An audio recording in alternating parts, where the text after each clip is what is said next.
Winds of change के इस नए एपिसोड में आप सब लोगों का स्वागत है। आज जो टॉपिक हम लेकर के आए हैं वो एजुकेशनल पर्पस के लिए भी है और दूसरा कॉम्पिटिटिव एग्जाम्स के लिए भी करंट अफेयर्स का एक टॉपिक है।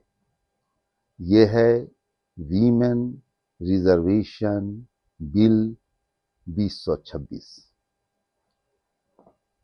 हमें बहुत कुछ देखने को मिल रहा है।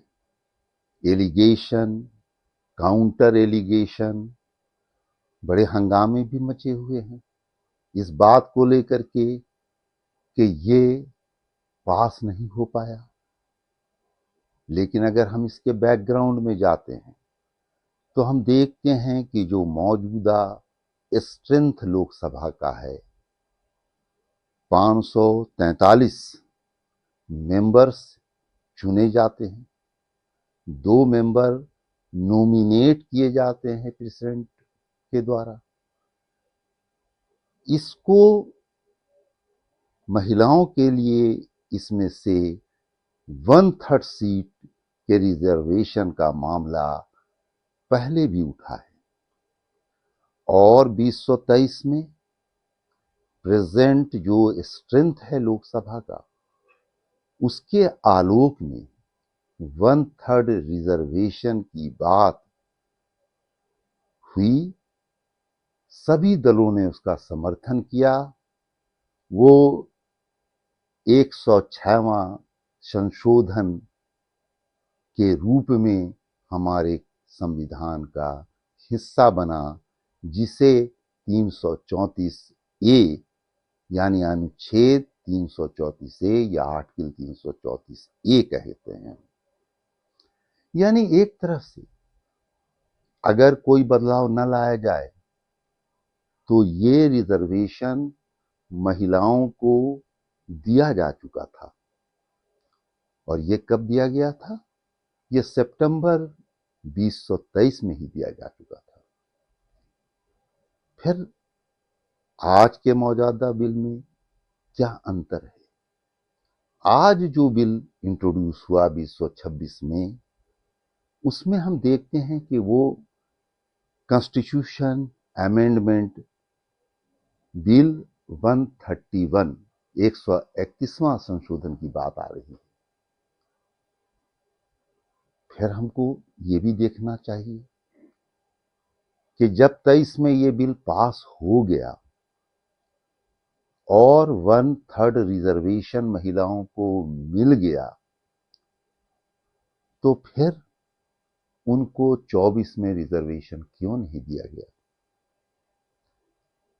ना तो किसी पार्टी ने इस पर कोई हो हल्ला हंगामा मचाया, न महिलाओं की तरफ से कोई आवाज उठी।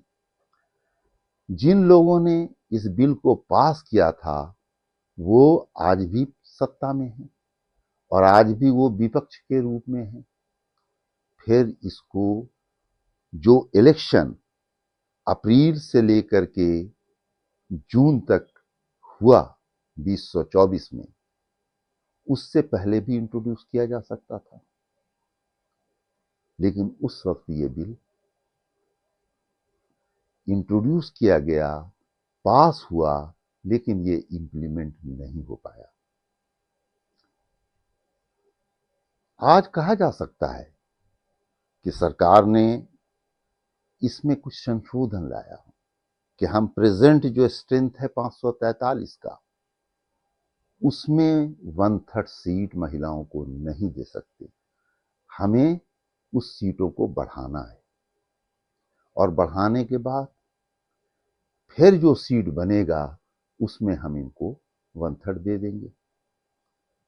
मौजूदा पार्लियामेंट को देखा जाए, लोकसभा को देखा जाए, या फिर इससे पहले की लोकसभा को देखा जाए, या फिर उससे पहले की लोकसभा को देखा जाए, ऐसा नहीं है कि महिलाएं जीत कर नहीं आती, वो सांसद नहीं बनती। अगर सभी जो सत्तारूढ़ पार्टी थी जो विपक्ष की पार्टी थी उन्होंने इस बात पर ध्यान दिया होता कि 2024 के इलेक्शन में इसको इम्प्लीमेंट करना है, तो शायद ये इम्प्लीमेंट हो गया होता।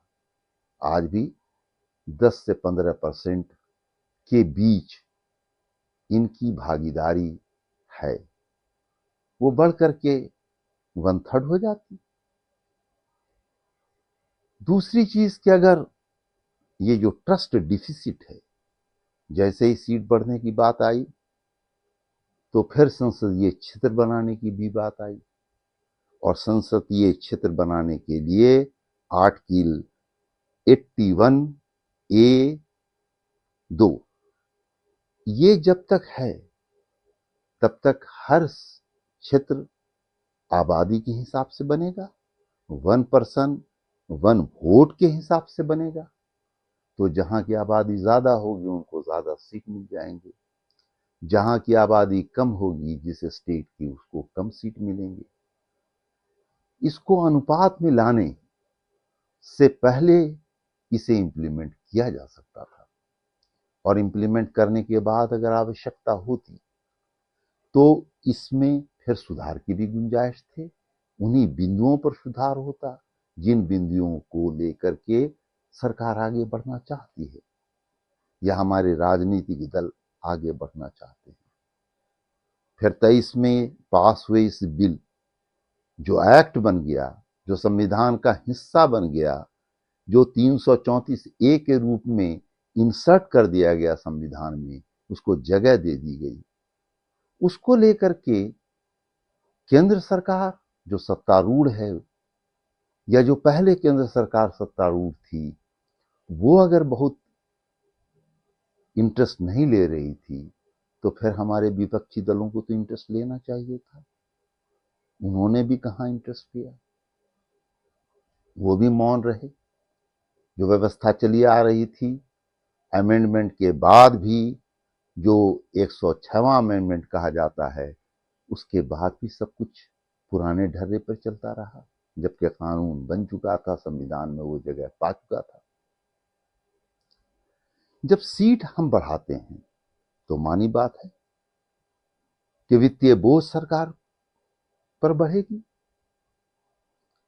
फिर हमें यह भी देखना है कि उनके लिए व्यवस्थाएं की जाएंगी, उनके रहने की जगह, उनके वेतन भत्ते की व्यवस्था पार्लियामेंट हमने बना लिया, उसमें बैठने की जगह हमने बना लिया, लेकिन ढेर सारे वित्तीय बोझ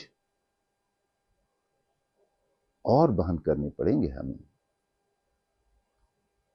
अगर ईमानदारी से सभी दल ये चाहते थे कि महिलाओं को आरक्षण दिया जाए, तो ये काम तो बड़ी सुगमता पूर्वक 2024 के लोकसभा इलेक्शन के समय भी हो सकता था, लेकिन ऐसा हुआ नहीं।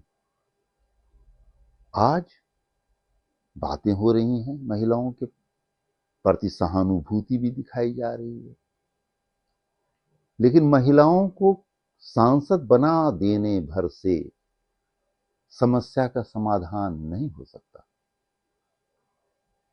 हम जब कॉन्स्टिट्यूशन को देखते हैं तो देखते हैं कि एक डिग्निफाइड लाइफ की बात होती है, और वो डिग्निफाइड लाइफ हमें गांव में बसने वाले लोगों से लेकर के सांसद और बड़े बड़े पदों पर आसीन होने वाले लोगों तक एक रूपता के साथ देना जरूरी है। ये एक चरण है कि हम महिलाओं को आरक्षण दें। जब विपक्षियों ने भी समर्थन दिया, विपक्षियों ने भी उसका विरोध नहीं किया, या फिर ये कह ले कि कोई पार्टी विरोध करके खुद को परेशानी में नहीं डाल सकता था, वो महिलाओं के आरक्षण का विरोध करने की स्थिति में नहीं था, लेकिन उसके समर्थन में तो उतरने की हैसियत होनी चाहिए। ईमानदारी के साथ उस काम को जमीनी हकीकत बनाना चाहिए था, जो नहीं बन पाया। बातों से, एक दूसरे पर आरोप प्रत्यारोप लगाने से महिलाओं का कल्याण नहीं होगा। महिलाओं का कल्याण तब होगा जब धरातल से लेकर के केंद्र तक उनको एक डिग्निफाइड लाइफ दी जाएगी। धन्यवाद। जोहार।